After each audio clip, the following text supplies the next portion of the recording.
So guys, now in this video we are going to talk about this insecure deserialization. Before that, we will cover the theory part about this serialization and deserialization.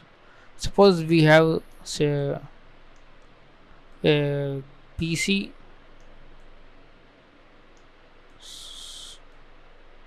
So this is my computer and this is the web server. Let's say S for server and this is for database.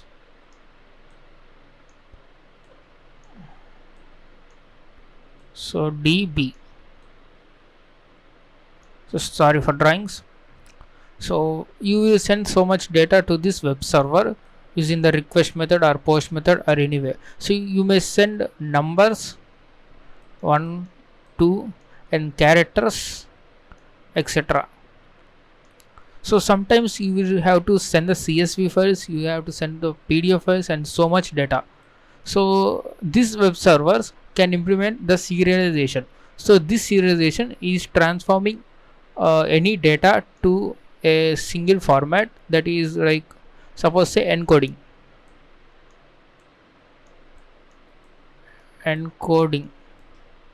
So encoding, we will get the say raw format or some other X format. So this X format will be stored directly in the database by the web server. So this is called serialization, changing the normal data into some raw data or some into say X format by applying some algorithms is called serialization. So this is very easy because the database just need to store this value and no need to worry about the data type and SQL schema to store and all others problems. So it just simply store this serialized data. So it will be very easy for transport from one database to another database, so you don't need to worry about this. So in this database the serialized data will be stored. So upon retrieval, the serialized data will be deserialized by the web server. So it will be deserialized back to this normal format A, B or etc, whatever you type. So in this method the decoding or whatever the operation performed here, it will be reverse operation to this operation. So this is called deserialization. So transforming that serialized data or some other raw data into the actual meaningful data is called deserialization.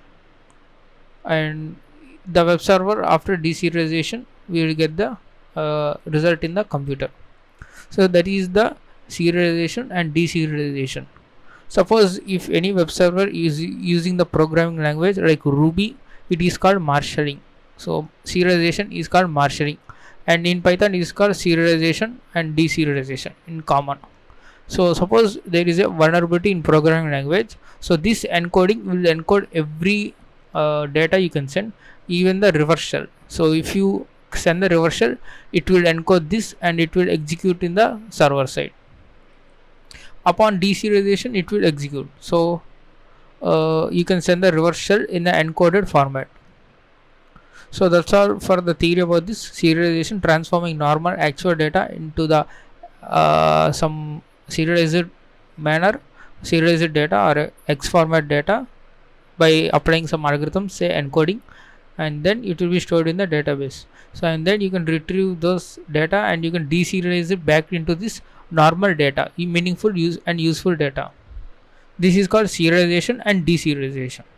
So what is the insecure deserialization? Means you can execute the code upon deserializing the process, upon deserializing the data. So let's go to this TryHackMe OS top 10 room. So we have already done this cross-site scripting room, but we do not get the answer. So let's focus on this insecure deserialization. So you can all read this theory, and I also highly suggest you to read this theory. And who developed this Tomcat application? I think so many guys at the Apache. Okay, let me just focus on the main concept. So it's saying in object oriented programming, don't worry about this, we have covered in the Python, a state and behavior. So it's a state like whether it's what color it, the properties of the object itself is called state. So whether the wall is white color or pink color or any other color, so that is the state. Behavior means the action that is the object is doing. I can see lamp would be good object, and lamps can have different types of bulbs. So 10 watt bulbs, 20 watt bulbs, etc. So different watt bulbs, and their state would be on and off. So that is called behavior. So on and off would be behavior, and state would be the types of these bulbs. So they have asked some question: if dog was sleeping, this would be behavior, because it is doing some action and it is called sleeping. So let's go through this deserialization. They have given a web server, and the client, it is sending the password 123. So they are converting this password 123 into binary format. So that is ASCII to binary, and they are sending in the database. So this database can be exported into some other format, and they can deserialize the binary format. So this is the binary. So let's answer this one. So let's also answer this one to make sure that we have done this room. So now let's go to these cookies. So cookies store the session information. So you can see this one, we use cookies to ensure the best user experience for almost any websites like Amazon, Flipkart, etc. So why this is? Because they need to track your behavior towards the website, whether you are viewing the electronics, whether you are viewing the mobiles or any other shopping material, and they will keep the track in the cart, and they will suggest you some more products related to your search in their website. So for that they will use the cookies, and you can see this is the typical cookie. The type of this one, that is like a variable name and the IP address and the session, timestamp, and the value of this variable. So as you can see, this is the description of this cookie. Cookie can have name and value. This is very common because the cookie main attributes are name and value, and there can be extra attributes like secure only, expire, path, and they have some given some example, and you can see that. So you can, if cookie had the path of webapp.com login, what would the URL that user has to visit? This is the same URL you need to log in. So let's do this cookies practical. From here onwards, you just pay some attention. So let's go to this website, and they have given some cookies, and they are asking to change this cookie type to admin to get the admin flag. So let me go to my Kali Linux machine, and let me go into this website. So exchange your Vim, exchange today. Click on this exchange today and sign up. Let's say Nikhil.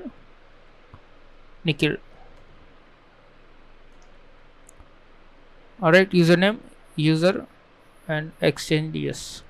Now click on this inspect element, and down you can see the storage, and in this storage you can see all the stored information like cookies and other attribute values. You can see encoded payload. This is the encoded payload. I think we need to decrypt this to get the flag. So let me give it a try. So there is echo, paste this one and send it to base 64 minus D. Sorry, it's not a flag. Sorry for that. So it's not a flag. And user type, you need to change this to admin to get the admin dashboard. Maybe that's what they are saying. So double click on the left column of the user type to modify the contents. So let me type admin. Now let me refresh this page, and you can see we have got the admin dashboard, and there is this flag. Let me copy this. So this is the serialized data. So we cannot see this now, it may be serialized on the server side. Maybe this variable is not serializing, this session id is serializing and encoded payload is getting serialized. So admin dashboard flag is this one, and we need to first flag cookie value. First flag is cookie value. It's a temp. Where is this cookie value?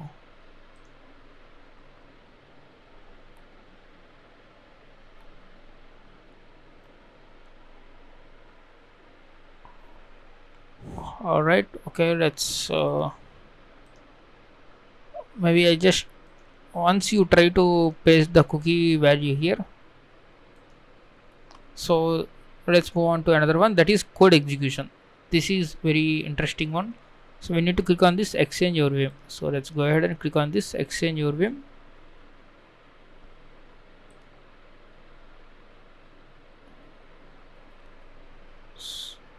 Think we need to click on this provide feedback. Yes, provide feedback, right? So click on this provide your feedback. So it's asking for username and my comments. There you can inject the reverse shell in the encoded, because if you send normal reverse shell, it will be decoded again in the base64. That's why we need to encode it in the base64, and we need to it will automatically decodes into normal format, and then it execute. So this is in Python they have used this pickle module, and pickle module is used to serialize the data. You can see pickle.dumps of cookie, then we will get the pickle payload, then we are encoding it in the base64 format, and they are then just setting the cookie. So this is the server side code. You can see pickle serializes the data and we are encoding with base64, and you can see this is request.cookies.get of encoded payload. We are asking for cookie and we are decoding this cookie, so we can print in a normal format. So you can also use without Python programming. So they have given this code. So now to execute this reverse shell, we need to encode this in the base64 format. So this is the code they have given. Click on draw and copy this one, and let's go ahead and paste it in our file nano rce.py. Let's save it with the same name. Paste clipboard. Now we need to change this reverse shell code to this IP address, to our TUN0 adapters IP address, because that's we are connected to this TryHackMe network IPA. So let's copy this and paste it in here. Let's say the port 1235, right? Now what we are going to do is we need to just let me show you this. So first we are importing all the modules in the Python, pickle, sys and base64. This RCE will accept a object. So this will execute this command. This is the reverse shell, and this will encode in the base64, and then it will be serialized. Up on the server side, it will deserialize and it will unload the data and then executes this command.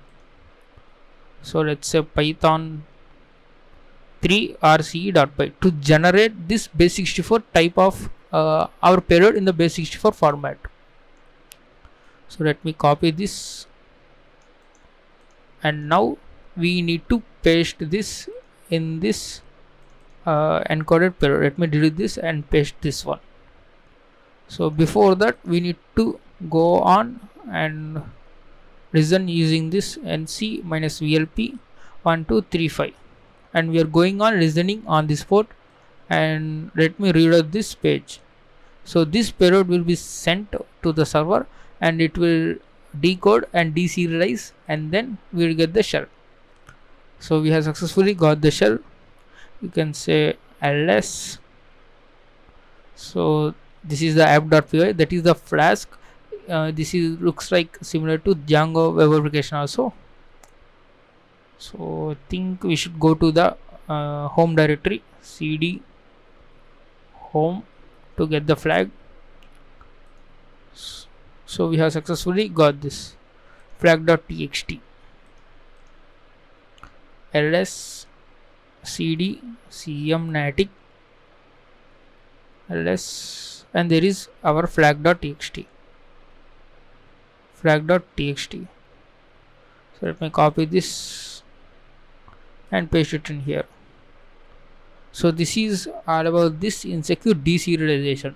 So in this Python application, they have this pickle module. It will simply execute whatever we have sent, but we should send in the format that is the server is encoding. The server is encoding the base64. That's why we have created this base64 encoding, and we have serialized this command. So on the server side, it has decoded and deserialized, and then this command get executed. So that's why we got the reversal. I hope you have understood. That's all for this insecure deserialization. Once you practice this in this machine, you will get easily understood.